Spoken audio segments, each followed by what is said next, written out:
Now in session with the Honorable Judge A. Greg Poole presiding.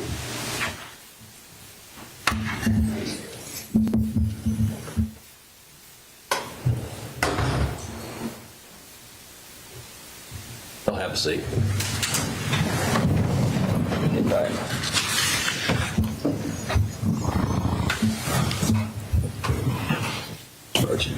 Morning, Judge. Court will call for consideration that matter concerning the state of Georgia versus Mahendra Patel. This is 25 CR 01090, and to have the defendant nearly in the courtroom.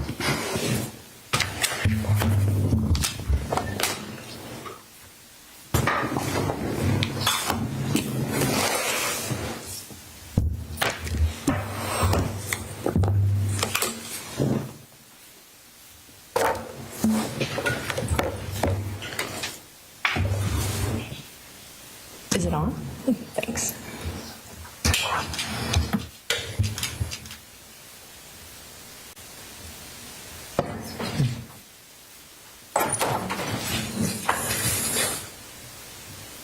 Record can reflect that the defendant is now in the courtroom. Let me just put on the record, since we're allowing some people to witness this via Zoom. My name is Judge Greg Poole. I'm in courtroom 6400 of the Cobb County Superior Courthouse. This is an open courtroom. The doors are open to the public. They're free to come and go as they please. And we don't expect anyone to be testifying via Zoom. I've just allowed certain people to witness via Zoom.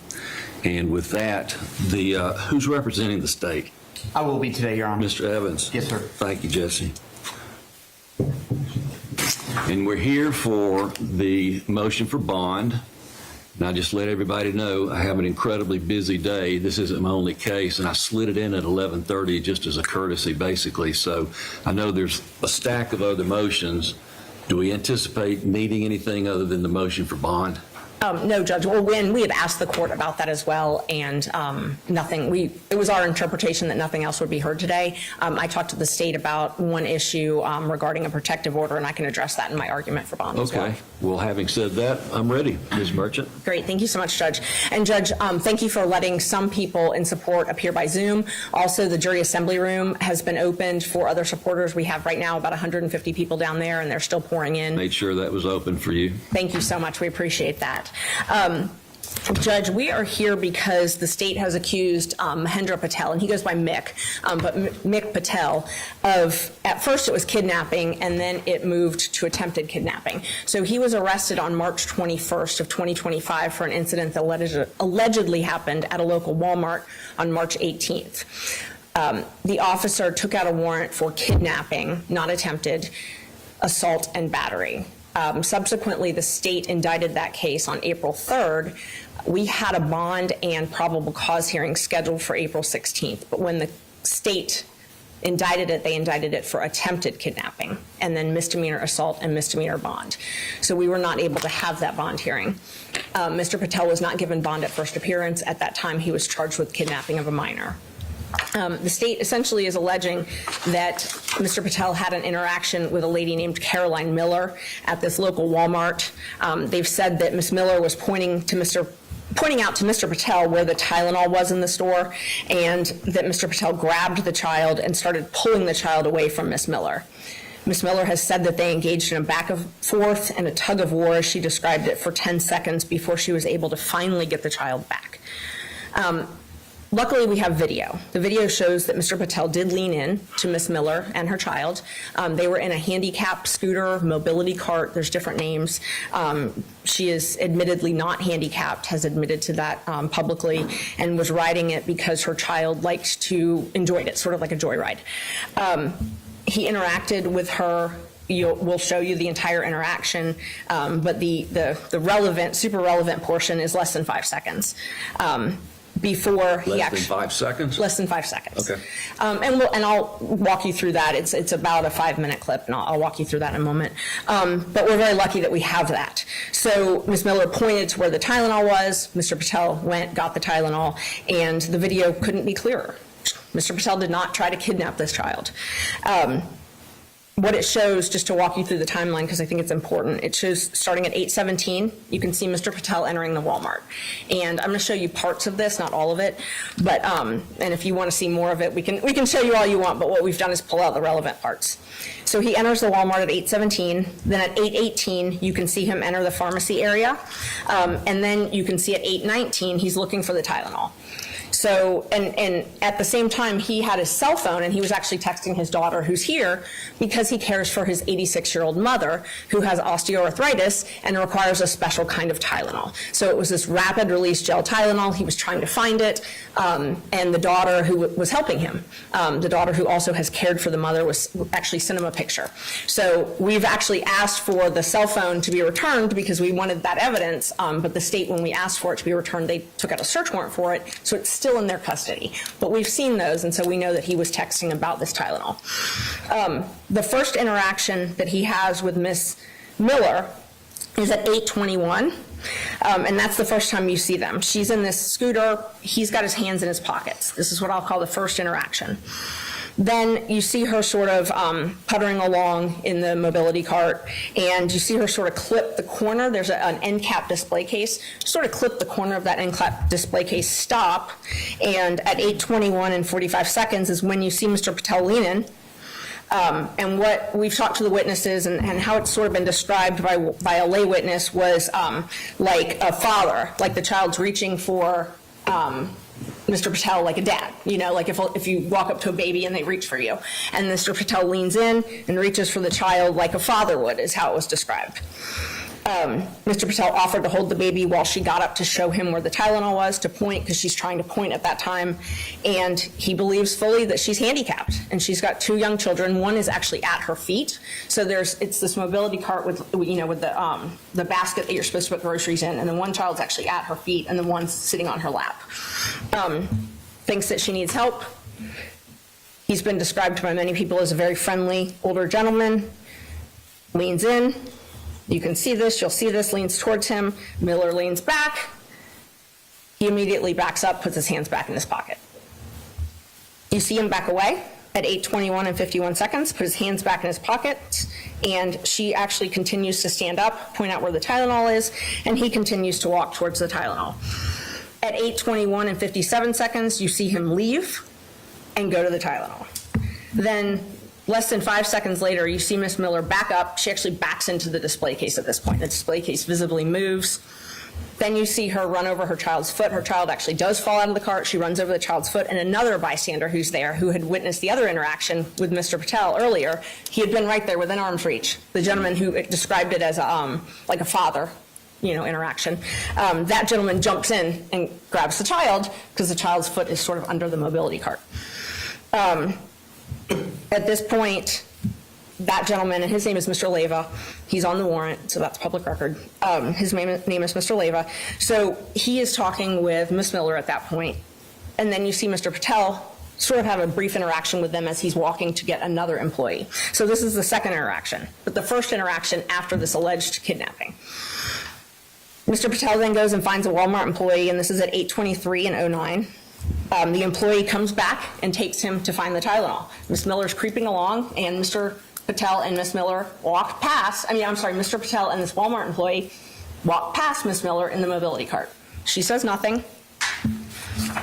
Mr. Patel goes, gets the Tylenol with this employee. So this is the third interaction. He finds the Tylenol, he leaves the pharmacy area, and at 8:25 and 19 seconds, the fourth interaction with Ms. Miller, he walks past her and he shows her the Tylenol, like, hey, look, I got what I was looking for, like everybody had been helping him, nobody could find this Tylenol. He shows it to her and she gives him a thumbs up. Then you see at 8:27, Ms. Miller is talking with that same Walmart employee. At the same time, you see Mr. Patel waiting in line to pay for the Tylenol. He pays with his debit card. He gets it in a bag. He walks towards the exit. And then you see him for about 30 seconds talking with a Walmart employee, the people that check your receipts at the end, joking, talking with that employee, taps him on the shoulder. You can see he is friendly with everybody. Talking with all the employees, things like that. He's a very friendly gentleman. You can see that. The entire interaction that Mr. Patel was in Walmart was 11 minutes. He interacted with Ms. Miller 3 times after she claims that he snatched her baby. There were lots of employees around, lots of people around for all of these interactions. Nobody stopped. Nobody says anything. There was a gentleman within arm's reach. Nothing. Nobody screams. Ms. Miller waited 5 full minutes to actually tell a Walmart employee. The employee had to try to convince her to call the police. We've interviewed this employee, said it was very surprising, didn't know why she didn't want to call the police. She just wanted to report it to Walmart. She waited a full 30 minutes to actually call the police. She was outside with her father and called and said, hey, I'm sorry it took me so long to call you, but I got my baby back. Mr. Patel didn't flee. Mr. Patel was in for a while after this alleged interaction. He was in Walmart for almost 10 minutes after this alleged interaction, still looking for the Tylenol. He talked to at least 3 employees after this alleged interaction. So during this time that the police have said that he fled, he remained in Walmart for a full 8 minutes. He talked to 3 different employees, and he passed Ms. Miller 3 times. He used his debit card, and then he waited at the door and talked to an employee for over 30 seconds. I'm going to show you, if you want to pull up. So what we've done is we have a couple different videos. One of them, because nobody wants to watch 20 different surveillance videos, one of them shows Mr. Patel coming in, and if you want to go ahead and start playing that. And then I can show you the exact interaction. Judge, if I could be heard, this isn't a trial, it's a bond hearing, and so I would encourage the court to consider the legal bond considerations. I'm not sure that this is pertinent to that. If they want to submit this for the court's review, if they believe that they can articulate why it's pertinent to the issue of bond, which is the narrow issue we have today, I can understand that, and we can have that discussion. But if we're just playing videos to try the case in a bond hearing, the state would object to that. It's not relevant. You have a relevancy objection. Judge, I can't imagine anything that's more relevant than a video of the alleged incident. If you were trying to determine bond and you had a video of what the accused is accused of doing, that could potentially be the most relevant information you would ever have in a bond hearing, whether or not someone actually did what they're accused of. And the other thing is the state has alleged that he fled. That's been alleged from the beginning by the police. There's no, part of the bond factors, significant risk of fleeing or failure to appear in court. No. Is he a danger or a threat to anybody? You need to watch the video. He's not. He's clearly not.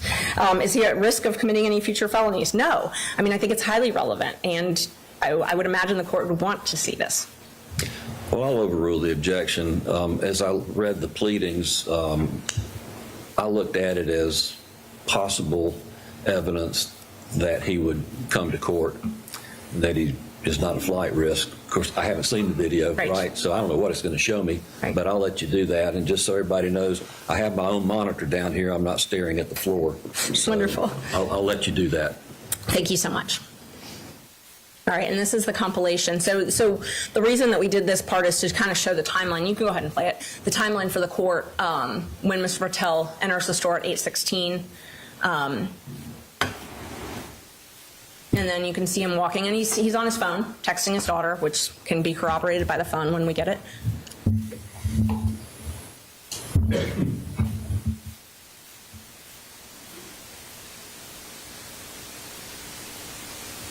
Now you see him, he's walking to the pharmacy section. This is the pharmacy section. And now this is when he actually interacts for the first time with Miss Miller. So that's Miss Miller in the cart, in the scooter. The first time that they've met, and they're talking about the Tylenol.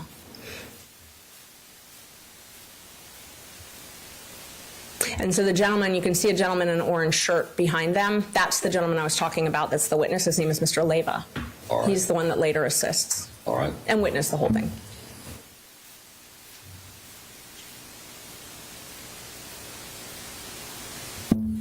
So this is the other view, so you can see how close Mr. Leyva is. And behind this display cart is that's when you can see the beginning of Miss Miller's cart.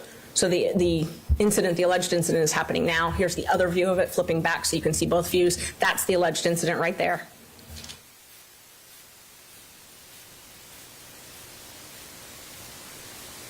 Then she points. He moves on, goes to get the Tylenol. She backs up into the display cart.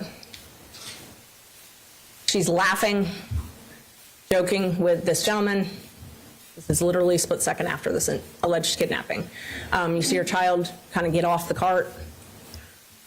She runs over the child's foot. The guy jumps in to help. She was having trouble with the cart. I mean, everybody says that.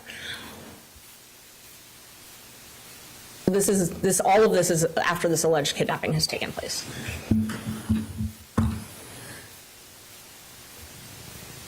There's Mr. Patel entering the video again. You see him walking past. He talks with this guy that's witnessed this alleged kidnapping. Miss Miller's right there, doesn't say a word. She's puttering along in her cart. He's chatting with this gentleman, asking about the Tylenol.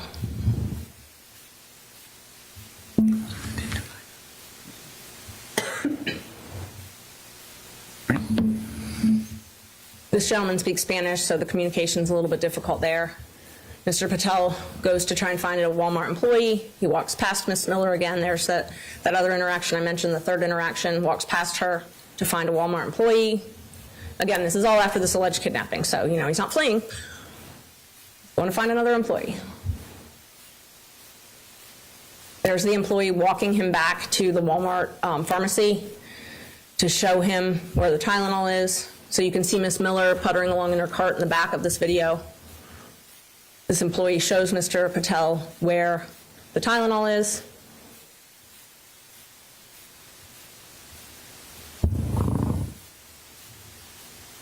Miss Miller puttering along still on her cart.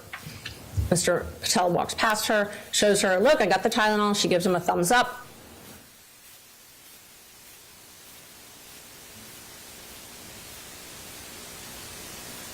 He keeps going.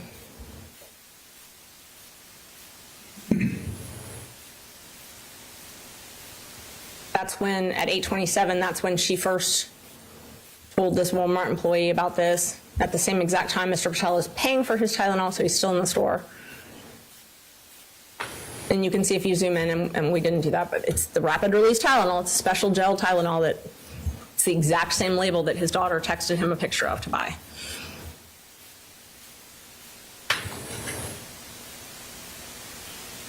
And Mr. Patel has no medical background. It's not surprising that he's asking his family for help. His wife's a doctor. His daughter's in medical school. So, I mean, it's not surprising he's asking for assistance with this.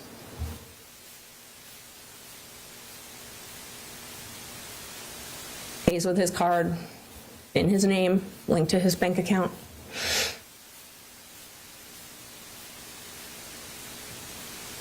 See him talking with this employee on the way out. Complete opposite of fleeing.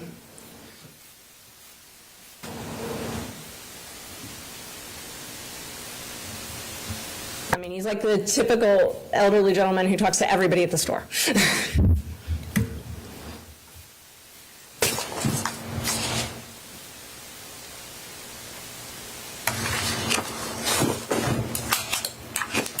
And then he leaves. 8:28, 8:29, he leaves. And Judge, so I've got the two videos of that alleged interaction if you want to see them. I don't want anybody to think anything's been taken out of anything, or, I mean, it's all on here, but what we did with this compilation is try to show both sides, back and forth. I don't want to take up the court's time needlessly, but we have those. We're ready to show them. Happy to show them if you'd like to see them. I don't know what the court, would you like to see just those interactions? I don't know that I need to. If Okay. you think it's important, I will. No, I don't think it's important. All right, Judge. So moving on. So the other things that the evidence in this case, there's two alleged witnesses, the Walmart employee and Mr. Leyva. Mr. Leyva is mentioned on the warrant. Both of them, we have interviewed them. Both of them had said if they had seen a kidnapping, an assault, an attempt, anything like that, they would have stepped in, that they were there, didn't see it. They all confirmed the Walmart was busy. There were lots of people around.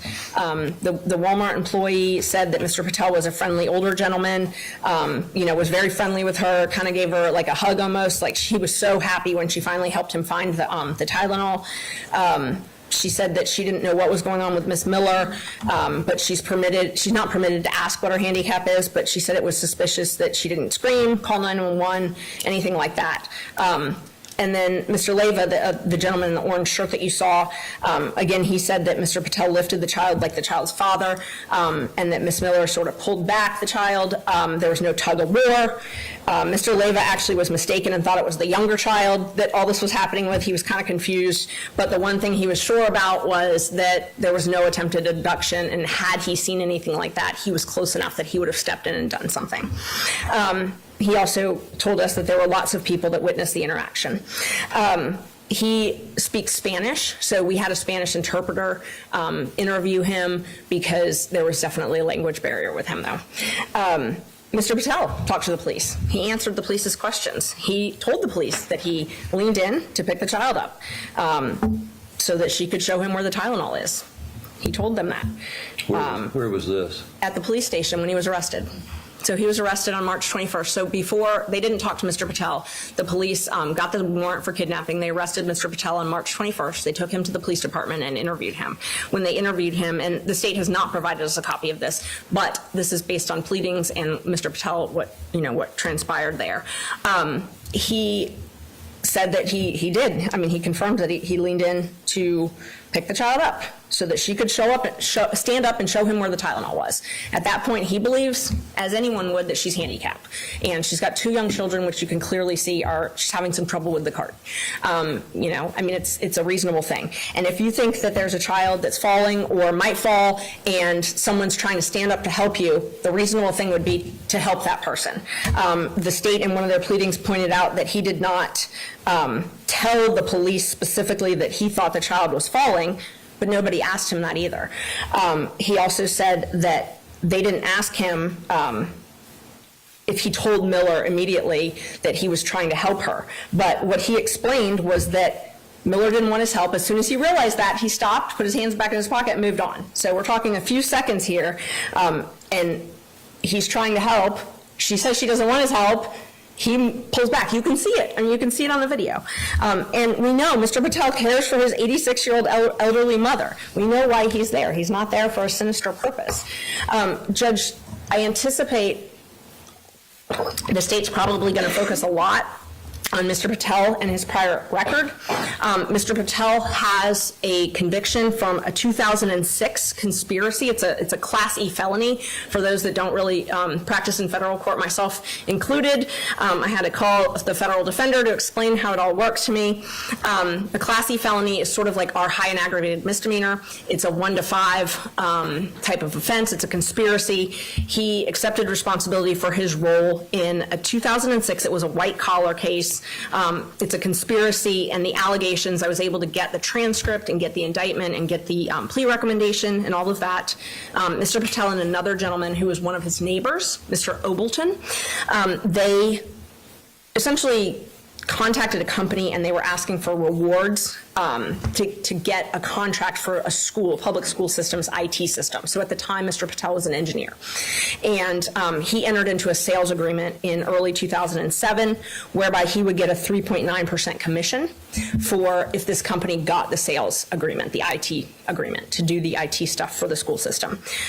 In March of 2008, he did receive a sales commission for this. And so those are the three overt acts for his role in the conspiracy. I wanted to make sure I knew that so that I could explain, the depth of it, because I assumed it would be a big deal to the state.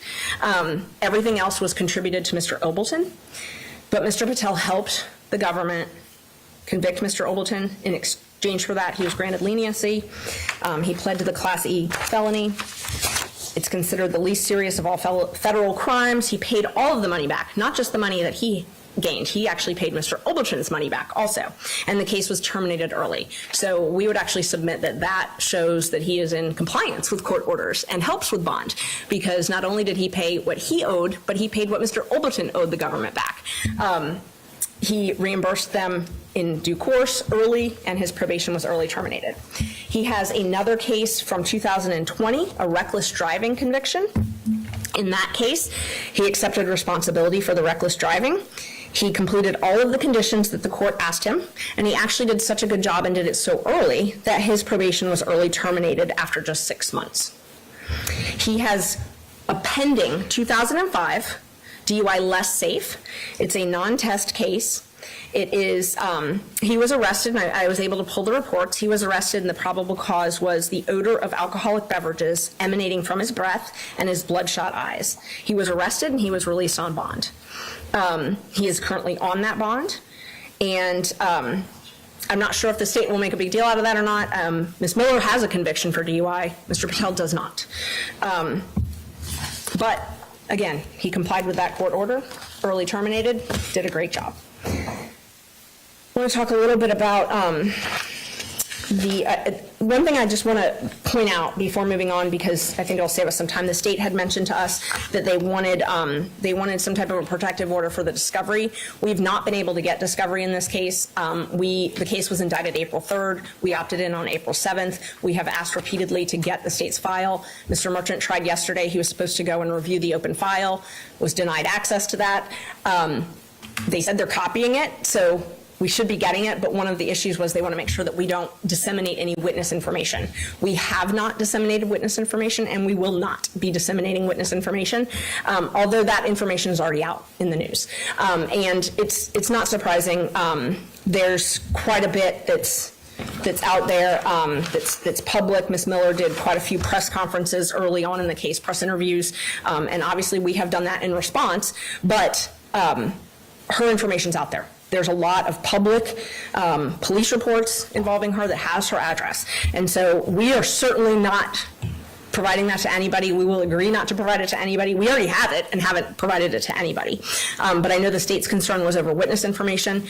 We haven't released it. We wouldn't release it, but it's really not hard to find. There's over 20 police reports in the last 7 years involving Ms. Miller. It's not hard to find this I information. don't know how that's relevant to the bond motion that we have today, Judge, so I would object to that. It's relevant to the protective order. And I'm sorry, I was deviating for a moment just on the protective order, but I can save that and argue that separately. All right. Okay.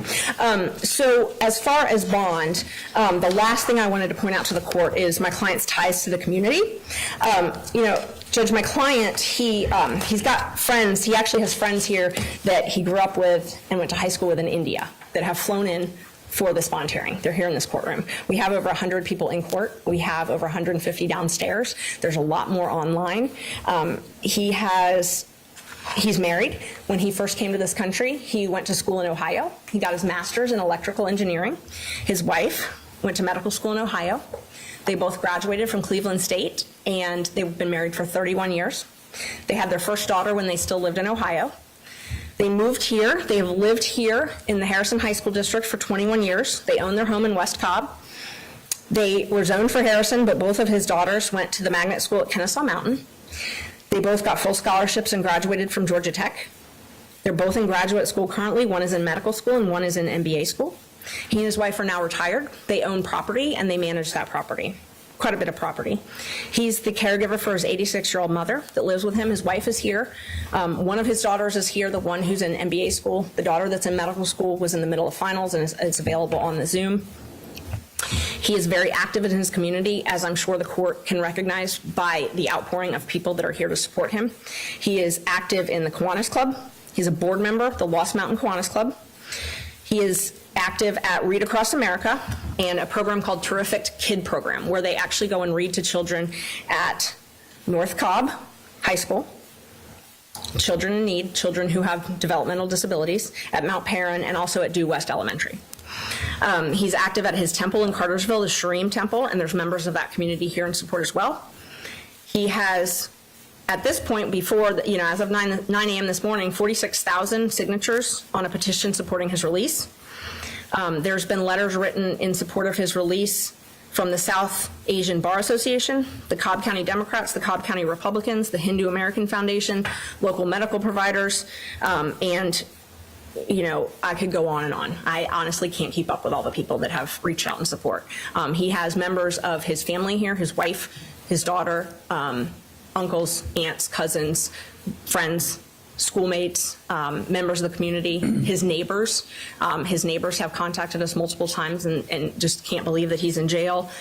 His house is the house where the bus stop is, and all the kids like to wait for the bus at his house. And so he's got neighbors here in support of him, just a lot of community support. So, Judge, we would ask that you release him on bond. How old is he? How old are you? 57 years. 57. I was going to say 56. I forgot. He had a birthday 2 weeks ago in the Cobb County Jail. So he is now 57 years old. He's been in the Cobb County Jail for 6 weeks without a bond. And we would just ask that you release him on bond, Judge. And if there's anything else you want to know about him. In what amount? $10,000, please. Thank you. Thank you. Mr. Evans? Yes, Your Honor, thank you.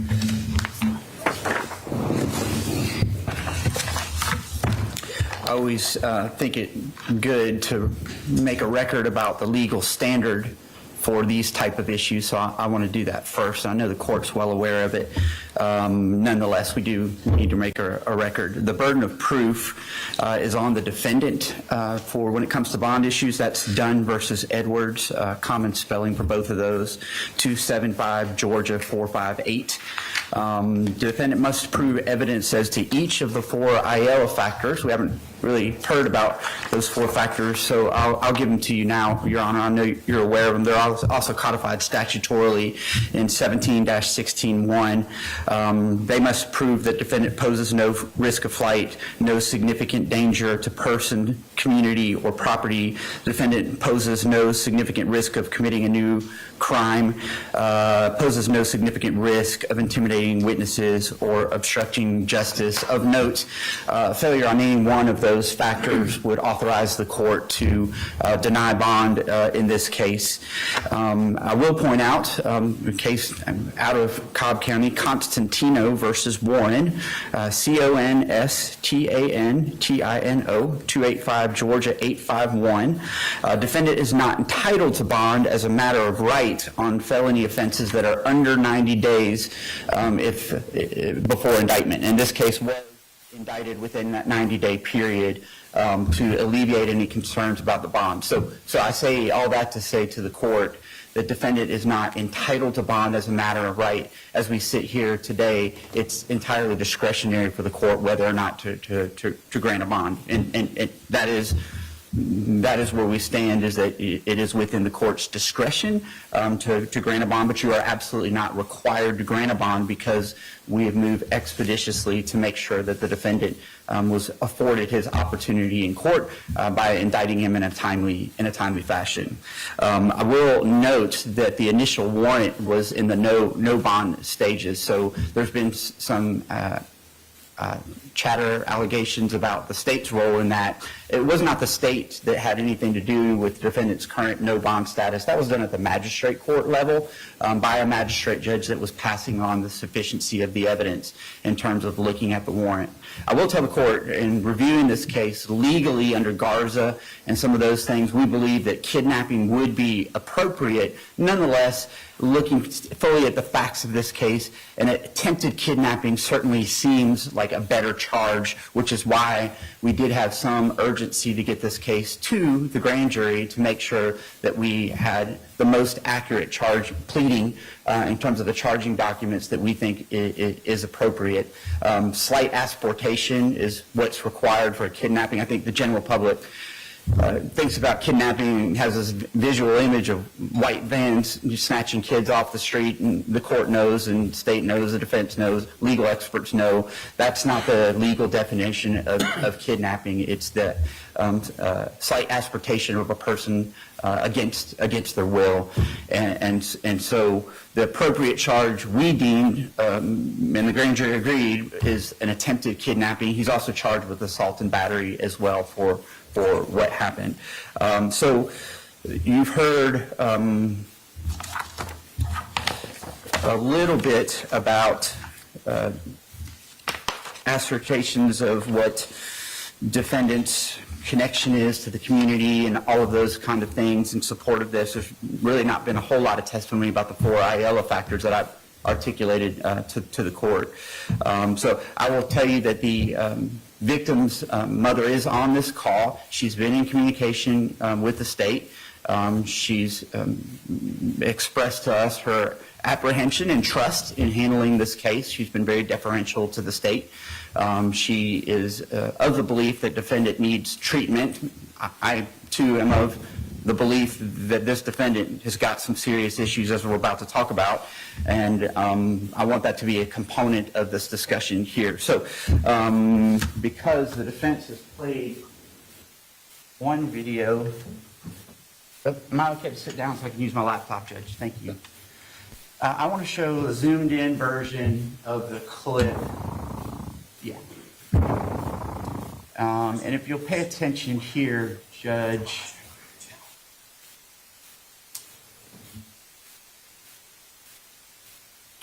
when you zoom in on it, you can actually see a defendant grabbing this 2-year-old child, the child's 2 at the time, and tugging the child, attempting to tug the child away from the mom. I'm going to show you a still version in a second, too, that actually shows the child's legs hanging over the lap of his mother as the mom tries to pull her child back to her lap. You can see he's kind of inner space. I know there's a narrated, edited version that was presented, by the defense, and sure, the state would say if you don't take a closer look, it might cause concerns, but when you do take a closer look, you can see him tugging on this child, and there's the legs, before mom is able to regain control of her 2-year-old and bring the 2-year-old back to her lap. So here's the actual, you can see the legs of the child dangling as Mr. Patel tries to pull the child away. Listen, Judge, is this an unusual case? I would say it is. The state's not oblivious to the fact that this is a very bizarre set of circumstances. Nonetheless, this defendant reached down and grabbed a 2-year-old child from the lap of a woman in a Walmart at 8:30 at night and attempted to pull that child from her lap. The facts are not governed by the state here. The facts are governed by the choices of this particular defendant on this particular night, this particular public Walmart, as he encroached on the space of this mother and her two children.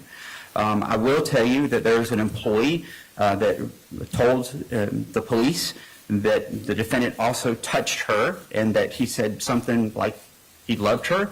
There is some evidence of apparent intoxication on the defendant's part, and looking at his criminal history, it's not terribly surprising because it would appear that intoxication and alcohol issues have been legally an issue for him in the past as well. The victim's mother, for your knowledge, is 26 years old. She was 5'3".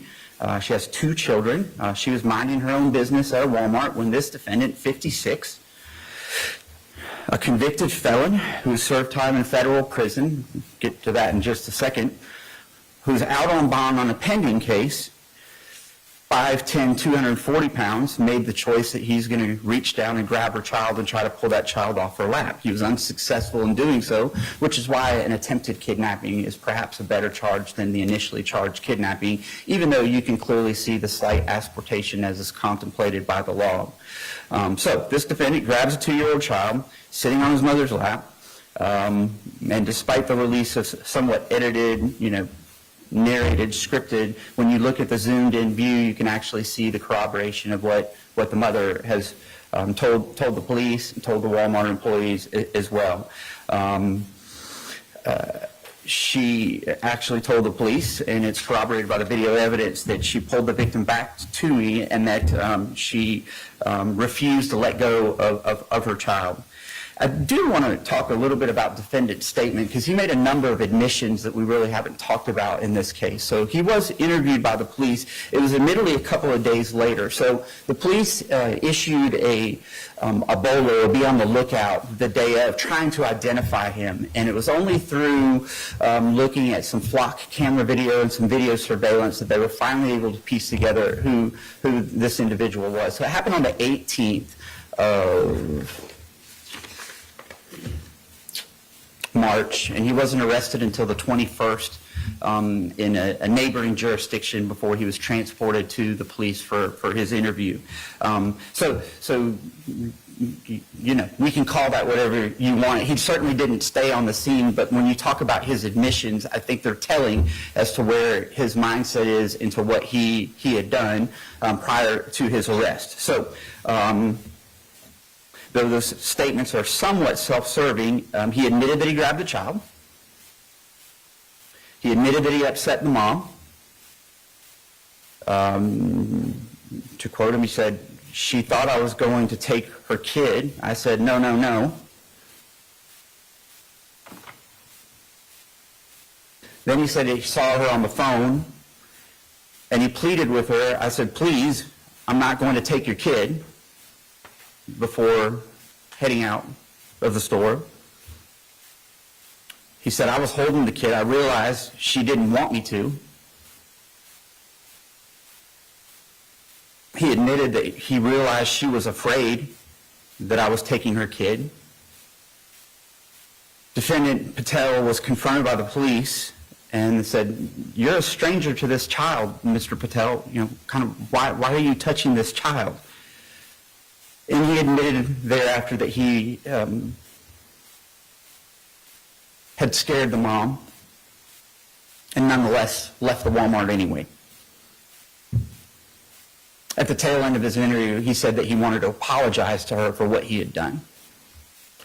So there are some admissions that really go towards kind of the consciousness of guilt in that short clip that was just played for the court that are somewhat, they corroborate what Mom has said, that she was scared by a man that was trying to grab a 2-year-old child from her lap, and he admitted that his conduct had placed her in that apprehension as well. So we do have safety concerns because of all the media that has been generated by this case, largely because of things, candidly, that the defense has put out, which is why we filed the motion for the protective order. Our preference is not to try these types of cases in the media, but instead to have full, fair, transparent court hearings to deal with these things. The fact of the matter is that this mother was with her 2 kids minding her own business, and this man, Mr. Patel, made a decision to grab a 2-year-old child from her lap at night in a Walmart. Even the witness who was interviewed by the police on the next aisle said that he was essentially unnerved by what he had seen and wanted to share that with the police as well. There are 2 separate 911 calls, one placed by the victim's mother, one by a Walmart employee. Of course, you've now seen some of the video. I've told you about the be on the lookout that was issued the night of as they tried to identify who this stranger was to this woman who tried to grab her kid from her lap.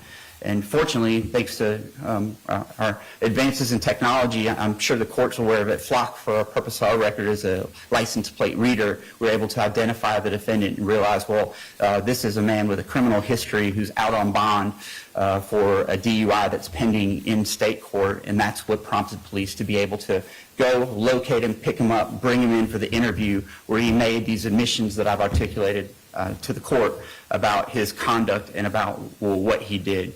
There is evidence to support that he probably was intoxicated at the time. The delay in getting to him, though... I object. There's no evidence of that at all. Sure. The description by witnesses suggests that there's something going on with him, that he may have been intoxicated, and certainly his criminal history, as I'm about to present that to the court, would show that there is a history of problems with alcohol use. Based on the Walmart witness and what the victim described, we certainly have reason to believe that he may have been intoxicated at the time. Of course, he didn't stay at the Walmart, so we weren't able to get a blood draw or anything like that. All right, so I do want to talk about criminal history. You're going to give me something?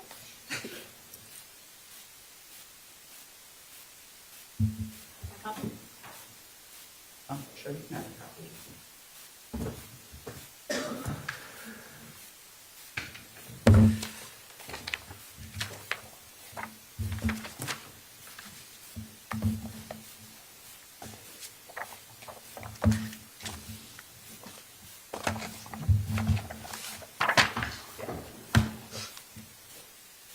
And this is the motion in state court. Actually, I need that one because it's highlighted. You can have this one. Is it the same thing? Yeah, same thing. Thank you. So, Your Honor, I'm going to provide to the court a copy of the criminal history and then a motion filed in state court regarding the pending case that's over there as well. What you'll see on the criminal history is that defendant is a convicted felon, convicted of conspiracy to defraud the United States.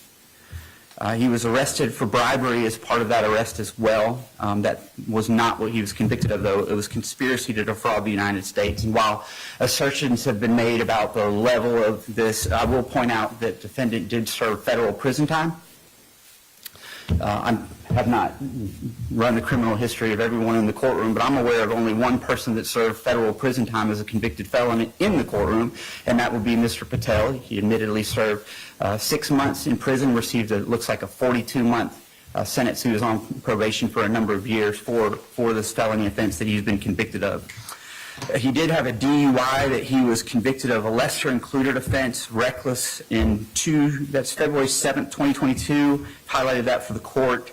I've pointed out the defendant has a third arrest now pending by Kennesaw Police Department. That was December 6th of 2024. So that case is actively in the pipeline at the time defendant commits this offense at the Walmart. There are conditions of that bond that are actually attached to the solicitor's motion to revoke that bond. So that's the other document that I've handed to the court, is a motion to revoke defendant's bond in state court based on this new arrest. If you look at those bond conditions from January 28th of 2025, among other things, shall not violate the laws, shall not drink alcohol or use drugs. And we've talked a little bit about that as part of the state's presentation of the case. So that was filed, the motion to revoke bond, I believe, April the 28th. So here, while the defendant was on bond, he committed a new crime on March the 18th. And fortunately, because of our ability to leverage Flock and technology, we're able to identify who this was, who this stranger was, who grabbed a 2-year-old child at night in a Walmart. And that led to his arrest and ultimately to his statement and admissions that he made on or about March the 21st of 2025. So this is his fourth arrest, okay, fourth arrest, Your Honor. The fourth being while he was already on bond on a pending case here in Cobb County, Georgia. And so legally, this court is not required to give a bond. The state's of the opinion he's not a good candidate for bond based on the history that we have here. I would suggest to the court that if you're inclined to grant a bond, even though you're not required to, that we be heard about some specific conditions of that bond, but it is concerning from the state's perspective that you have a man who's a convicted felon on his fourth arrest, one while on bond here in Cobb County, Georgia, who made admissions to his conduct here. And in light of that, we would suggest to the court, not a good candidate for bond at this point. We're open to having discussions with the defense about perhaps some reasonable resolution of the case when it's appropriate after going through the discovery process. But at this point, you're not required to give the court, or give the defendant a bond. And so we would urge the court to consider all of these things when you weigh your decision, and we would like to be heard. If you exercise your discretion, say, well, I'm going to give a bond in this case for some reason, then we'd like to be heard on what conditions of that bond would be appropriate in light of the unique circumstances of this particular case. Understood. Thank you, Judge.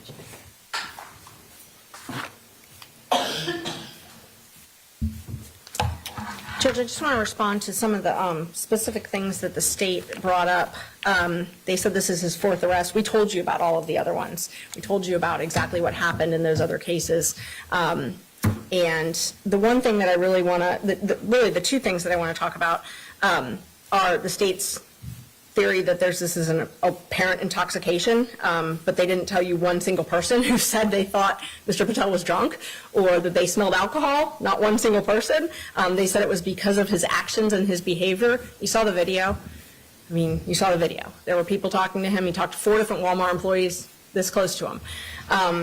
I think maybe because he has a DUI that was dropped down to a reckless driving and a DUI arrest, maybe that's where they got this from, but there's absolutely no evidence of that here. None whatsoever. So I don't know what conditions they're talking about, but there's no evidence of that here at all. And there's plenty of people that they could have talked to about smelling an odor of alcohol or something like that, bloodshot eyes, whatever.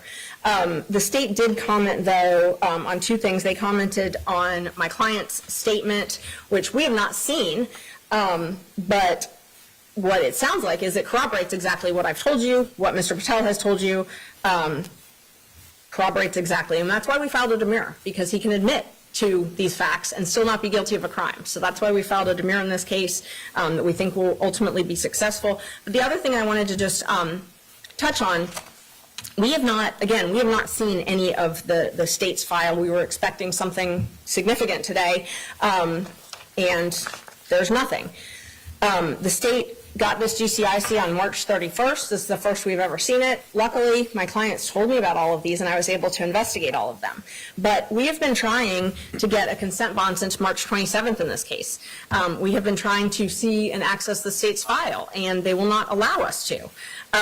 This is, now all of a sudden throwing things out which we haven't been able to see. But the big issue is the state commented on Ms. Miller's credibility. They said that she's a young mother, 27, short, whatever, and that it's very reasonable for her to be scared. So because the state commented on her credibility, I wanted to just... I would object. I don't think that was a comment on credibility. Those were statistics about her age, height, weight, those types of things. So I don't agree with that recitation. I think that's facts not in evidence before the court in terms of the bond hearing.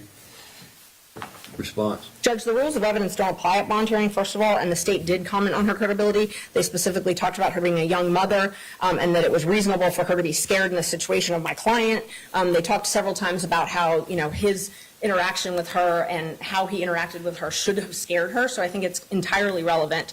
They also mentioned that she's, as far as the bond factors, they mentioned something about, direct quote, something about being concerned if he gets out on bond. Oh, the mother is on call and expressed apprehension of my client. So I think it's relevant a little bit, just a little bit. I mean, trust me, I'm not going to go through all 20 reports, but a little bit relevant to talk about her alleged apprehension. It might be relevant, but I don't believe it necessary. Okay, great. Well then, thank you, Judge. So, Judge, I do think that we have satisfied the ILF factors. We have shown that he is not a threat to the community, not a flight risk, look at all the people here. I mean, he's definitely not a flight risk. We've tried to show you that. He's got significant ties to the community, significant property in the community, and he's just not a risk. So we just ask that you grant him bond. Thank you, Judge. Thank you. Well, first of all, let me just comment on the amount of media attention and internet attention, social media. It's always been part of my duty anytime I have a case similar to this that I do not watch local news. If I'm in the Marietta Daily Journal and I see anything that leads me to believe this might be my case, I don't read it. I don't look at anything on social media. But I must say that it's impossible to not see that it's out there, and it's been very difficult to not look at anything, but I've done my very best. So I feel like I'm going into this on an even keel with the state and the defense. I'm going to grant this man a bond. He's entitled to a bond based upon even the allegations of the state. His history here, he owns property, you said, in the Harrison District. He's educated, he's retired, manages properties, plural, apparently. He's married, he's in the Kiwanis Club. I mean, he's got all that he needs to show me that he's a member of our community and that he has ties to the community. I don't blame the state from pointing out, and you did it yourself, Ms. Merchant, that he has some convictions. He doesn't have any type of conviction that bothers me in terms of any type of violent behavior or anything of that nature. I don't see any haven't heard any evidence of any arrests for any type of sexual, certainly child sexual type arrests. I'm not worried about that. I don't believe he poses a risk to the community. The evidence from the video, and I won't comment on what I think the video really shows as far as guilt or innocence. It's not my job today. But the facts do show me that he hung around, and I don't find that he's a flight risk based upon what I saw in the video and what was just, I'll receive it as a proffer from counsel about him hanging around. I'm not concerned that the police didn't get him the same day because he's presumed innocent, and innocent people don't worry about the police coming to get him. So that didn't bother me. I'll grant a $10,000 bond. That was the number you gave me. Thank you, Judge. I don't have any problem with it. He can make it any way he wants. It doesn't have to be a cash bond. As far as conditions, let me hear from you, Mr. Evans, as to any special conditions that, I mean, I would always put in there, no drugs and alcohol, not because of the allegations that you've made, but that's every bond I do. And although I'm not a magistrate, I don't grant that many bonds because of reasons you know about. No drugs and alcohol, no contact with the alleged victim or any member of her family. What else do you want? You've nailed almost all of them, Judge. No contact with the victim, the family, that Walmart in particular, I would say. Don't go to that Walmart. Sure. Drug, alcohol evaluation, treatment, and screens. So I don't have enough to make me do that. Okay. If you know, if he picks up another problem with alcohol, then he probably will be back where he is right now. I mean, Sure. so. And then the follow-up to that, I think you've already articulated, no alcohol or drugs that are not lawfully prescribed to him. Right. Yes, sir. Do you object to any of those conditions? No, Judge, not at all. I'm not sure, this wasn't mentioned, but I just wanted to bring it up in advance. He has a trip in August that's already been paid for. We just want to make sure that he can go on that trip because it was a trip that was originally bought and paid for, and then his father died and it had to be moved, and it's with both of his children, extended family. It's an international trip, and so that is very significant to him Well, in August. he's on probation right now? No, He's not on probation right now. You know, I got people in front of me that live in New York, and, you know, they certainly can go to New York. Thank you. And if I thought he was a risk, I wouldn't let him out of jail. Thank you, Judge. If you want me to put something in writing, then I'm happy to. And I appreciate that. I don't think it'll be an issue with that. Thank you. All right. Then why don't we do this? Madam Clerk, if you'll get the standard order, work with counsel, get both of them to look at it. Mr. Evans can consent as to form only, and then bring it back to me in chamber so that I can review it, and then I will come back in the courtroom and go over them and get the man's signature, and that'll take care of it. All right. Thank you. We'll be in recess for a brief period.